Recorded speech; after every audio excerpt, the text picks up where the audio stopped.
Hi, this video is going to be on my science section, which was 6.15, but before we look at that, let's backtrack a little bit to 6.14 so we can get some context going into the next section.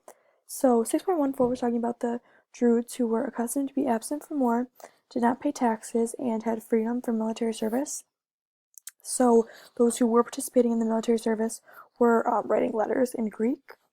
And these letters included various topics, but some of them were that the souls do not die, but rather cross over from one person to another.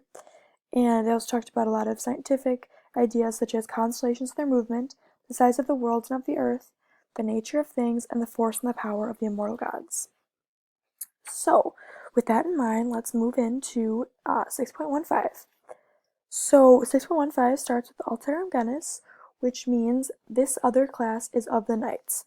So this is actually an allusion to the previous chapter that I was just talking about, where Caesar says that there are two types of people among the Gauls. There's the Druids, and now there is this class of knights. So moving on, starting with he, we have these men, then the beginning of this clause, which is when there is need and some war has occurred. So before moving on, let's just quick note that this is an idiom right here with est usus, as it means when there is a need. Okay, now let's look at the portion that's set aside by parentheses, beginning with quote. So for the translation we have, which generally was accustomed to happen every year before Caesar's arrival. So first off, there's these two adjectives, fere and quotanis. There's also a genitive of Caesaris with adventem. And then there is this verb pairing of the imperfect verb and the infinitive, meaning was accustomed to happen. Okay, so now we jump into this clause right here. So first, let's look at the translation before we identify what type of clause it is. So beginning with uti, it is in order that they would bring injuries or repel injuries. Okay, so now let's look at specific parts of this clause so that we can determine what kind of clause we have here. So first off, let's look at this verb, propelleserant. Propelleserant. So that comes from the verb form propello, propellere, which is a third conjugation, third person, plural, imperfect, active, subjunctive verb. So considering that this is a subjunctive verb, the clause is introduced by an ut, and there is no head verb, we're able to conclude that this is a purpose clause, and also it's important to note that there is the perfect passive participle in here with elatus.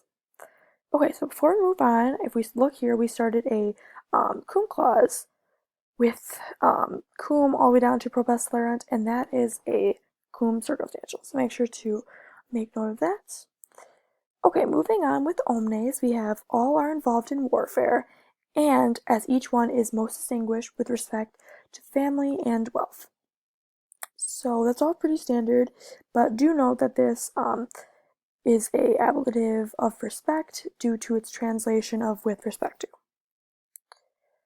Alright, now we begin with ita, and the translation of these next line and a half is, in this way, he has very many retainers and dependents around him. So it is important to note that ita is an adverb, and that this direct object and adjective are separated due to the phrase circum se, which means around himself.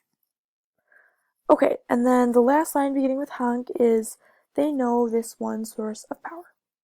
So that is all for the translation and grammar, but let's just quickly, before finishing up the video, go over a quick plot summary, because I know it's confusing to follow all that with all the grammar and other things interrupting the flow of the translation. So this section, in summary, is about the other type of Gauls, or other type of people among the Gauls Caesar's talking about, and that is the class of knights. And these men were accustomed to fighting or participating in warfare, which was happening every year before Caesar's arrival. And the knights were of the most distinguished family and wealth. Because of this, they had many retainers and dependents around them, and they were known as sources of power and wealth. So thank you for listening.